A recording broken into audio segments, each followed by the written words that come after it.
A estrutura institucional do Brasil está falhando, está em colapso, e mais recentemente a greve entre aspas, da PM do Rio Grande do Norte é um grande exemplo disso. Porque o que está acontecendo? Caso você não saiba, desde o dia 19 de dezembro, a PM do Rio Grande do Norte está, entre aspas, em greve. Eles não estão em greve formalmente porque eles não estão se recusando a ir trabalhar. Eles estão indo trabalhar, eles só estão no quartel. O que eles estão dizendo é: olha, a gente não tem condições de trabalhar, a gente é colete vencido, tem relatos de que eles saem pra rua com 10 munições na pistola, se entrar em tiroteio não tem o que fazer, não tem viatura, falta combustível, falta uniforme, falta tudo, quer dizer, não tem condição do cara sair do quartel, sair do quartel vai morrer, dependendo do quartel morre também, porque sei lá, o quartel cai em cima do cara, desaba aquela porcaria, mas enfim. E isso chama a atenção, né? Isso chama muito a atenção, como teve a greve da PM no Espírito Santo, como ia ter a greve da PM no Rio de Janeiro, mas o governo do estado entrou pesadamente em cima. Isso chama a atenção, porque isso revela o fato de que tem uma estrutura institucional que é como o Estado funciona, como o governo funciona, e isso está em colapso, porque tem várias outras evidências disso agora, mas elas não dão tanta manchete. Por exemplo, quem tem na família servidor que trabalha em saúde pública, especialmente municipal, sabe os casos assim de falta de gás, de falta de equipamento médico, de falta de, sei lá, às vezes eletricidade dentro do postinho de saúde, esse tipo de coisa, mas isso não pega tanta manchete. Agora, greve da PM pega. E o Rio Grande do Norte agora é a mais recente vítima disso, né? A gente já tinha o Rio Grande do Sul, a gente já tinha Rio de Janeiro, Espírito Santo fez uma puta reforma, conseguiu escapar, Minas Gerais tá com um salário atrasado, tem alguns estados que tá assim um pouquinho melhores do orçamento, e agora o próximo na reta é Rio Grande do Norte. Não é só a PM, recentemente eles passaram também para o orçamento de 2018, para o orçamento do estado de 2018, congelamento dos salários dos funcionários públicos, porque cresceu pra caramba, e daí aquele crescimento de salário infinito, e aquela festa que é sempre funcionalismo público, eles tiveram que congelar o negócio, os funcionários públicos invadiram a Assembleia, não adiantou nada, porque vai mudar o quê, né? Invadir a Assembleia produz riqueza, por acaso? Não adianta. Não adianta. O que é isso? Isso é o fim desse sistema. A gente tem um sonho que foi criado aí, não é nem um sonho, é um pesadelo, na verdade, que foi criado na Constituição de 1988, que é esse Estado que faz tudo, coisa legal. Intervém na economia que é um diabo e promete fornecer tudo, e agora, deu aí 30 anos, fechou a conta, não deu certo, faliu, está em vias de falência. Isso está acontecendo também em nível governo federal, uma coisa que eu venho falando para vocês. Esse ano, saiu a manchete agora, aquelas manchetes hilárias, sabe? Aquele sincericídio disfarçado. Não, o governo gastou 30 bilhões a menos do que esperava esse ano, conseguiu economizar 30 bi. Então o déficit foi só 130 bilhões de reais, só isso. Só assim, a saúde, o SUS federal inteiro e o Bolsa Família em cima. Foi só isso, que é o saúde dá 100 bi, Bolsa Família uns 30. Então é 130. Foi só coisinha básica, isso aí. Então o que eu quero dizer pra vocês assim isso é o novo normal. Isso vocês têm que entender. A gente tá saindo da crise agora.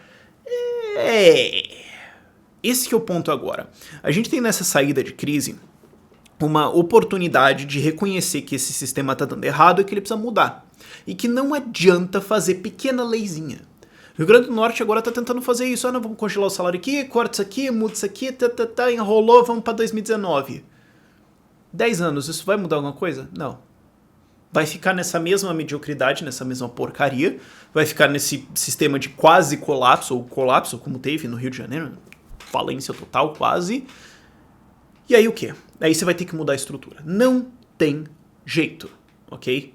Existe uma ideia no Brasil que é o seguinte, que é o sistema econômico brasileiro, que é você proíbe empreendedorismo, proíbe contratação, proíbe geração de riqueza, e depois o governo fica perguntando, por que não tem riqueza? Por que não tem emprego? Mas que droga! Esse é o sistema econômico brasileiro. Vai ter que mudar a estrutura institucional. CLT teve reforma? Vai ter que reformar mais. Reformou foi pouco, vai ter que meter o facão nessa porcaria.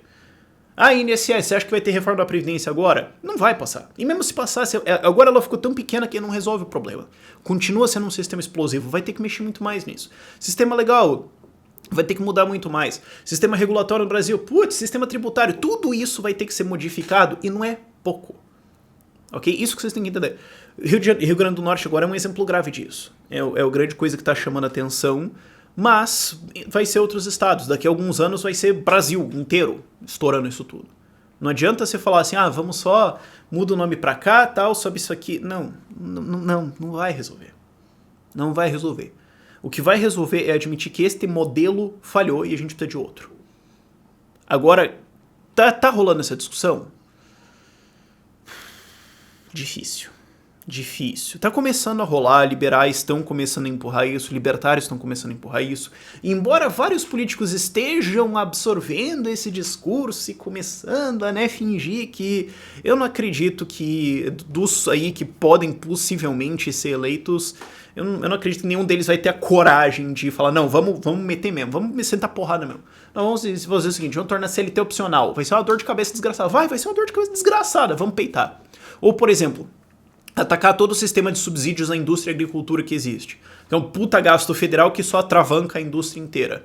Que isso a gente consegue pegar no orçamento do Rio Grande do Norte. Ultimamente eu tô virando meio chafurdador de loa, mas pega lá, lei do orçamento anual do Rio Grande do Norte. Você vai ver lá que dentro do orçamento tem lá 1,16 bilhões de reais, 1 bilhão 160 milhões, vai para segurança pública, que é várias coisas, e lá no meio vai ter um monte de saláriozão gigantesco de um monte de gente que não merece, é só um body cabide. Mas, diga 1,16. E tá faltando colete, tá faltando munição, tá faltando raio que o parta, quer dizer, o que vai ter que gastar pra resolver isso?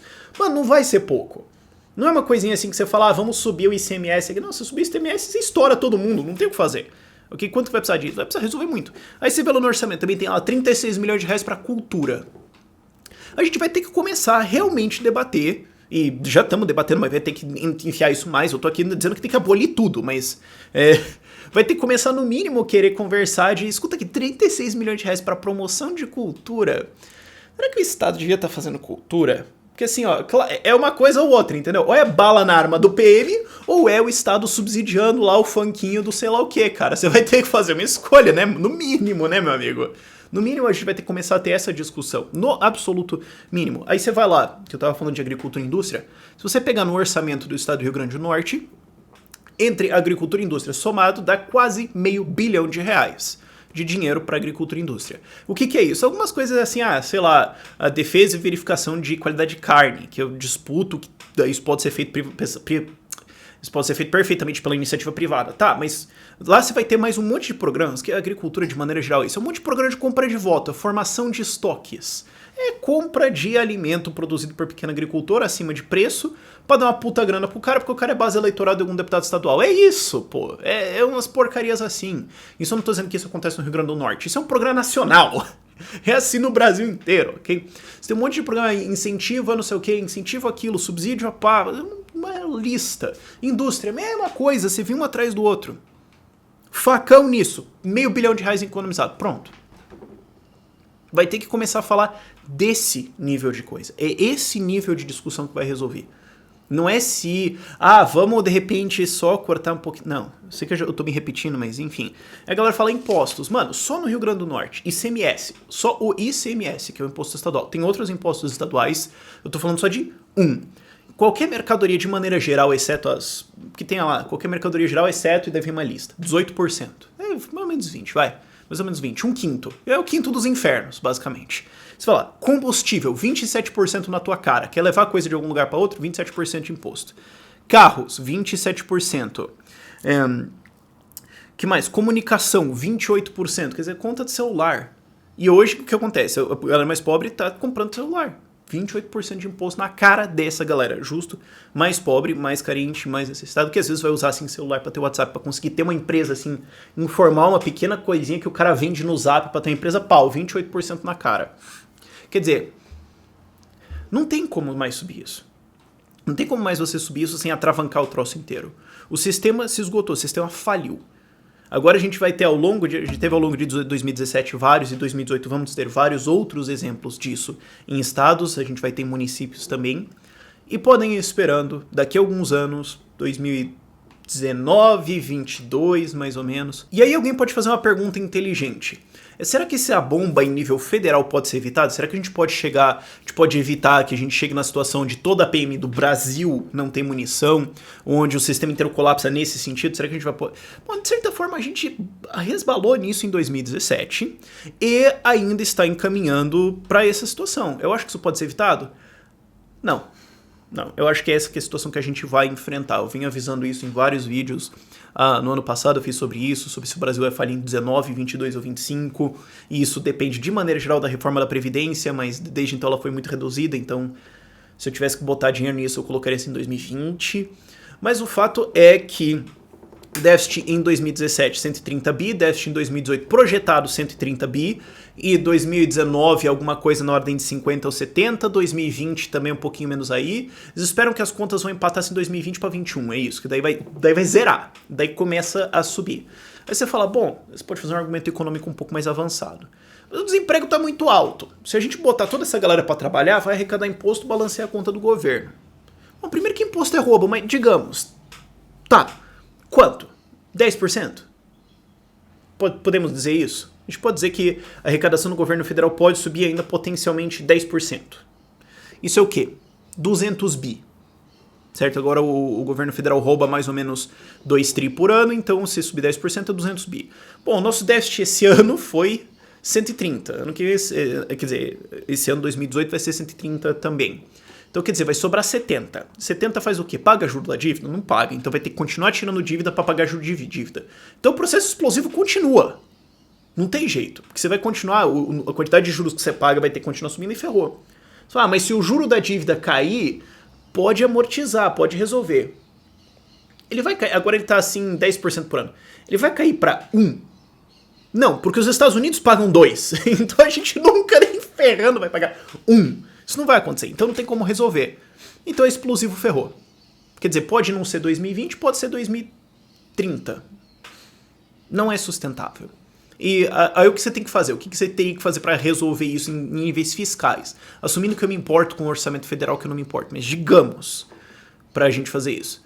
Tem que subir a produtividade brasileira. Produtividade brasileira, quer dizer, a quantidade de riqueza produzida por hora de trabalho média no Brasil não sobe desde 1981. Hoje, um trabalhador médio brasileiro é tão produtivo quanto em 1981, quando a gente tinha máquina de escrever. Essa é a nossa situação. Você fala, mas então por que o PIB cresceu, especialmente o governo Lula? Por causa do plano real e porque baixou o desemprego, botou a galera para trabalhar. Então isso é o quê? É PIB populacional, é mais gente trabalhando. Agora a produtividade de cada um deles continua a mesma. Digamos que você baixa o desemprego para 4%, que é estrutural. Bom, aí você vai ter que subir produtividade. Bom, mas a produtividade no Brasil não sobe há mais de 30 anos, há quase 40 anos. Por quê? Porque é Brasil, pô. A legislação diz que não pode. É proibido. Você vai empreender no Brasil? Não. Pronto, tá resolvido. Então vai ter que mudar isso. Volta pro ponto que eu tava falando lá atrás. Vai ter que mudar a estrutura institucional brasileira profundamente, no mínimo para evitar um colapso. Depois a gente vai conversar de desenvolvimento. E assim, eu sou anarcocapitalista. Por mim, fecha o Estado. Isso não é um vídeo ideológico, isso aqui é um vídeo pragmático. Isso aqui é um vídeo que eu tô falando assim, contabilidade, ok? Tô falando contabilidade, projeções, números. Você pode ser anarcocapitalista, libertário, direita, o que for, verde, eu não ligo. Eu tô falando aqui de números. Número não tem ideologia, ok? E o fato é, a situação não é sustentável, vai ter que mudar. Qual que é a única mudança que consegue produzir riqueza, que foi testada ao longo de toda a história da humanidade? Capitalismo de livre mercado. Vamos começar a conversar sobre isso? Essa é a pergunta. Para esse vídeo é isso, links na descrição, referências, etc. E tchau, tchau.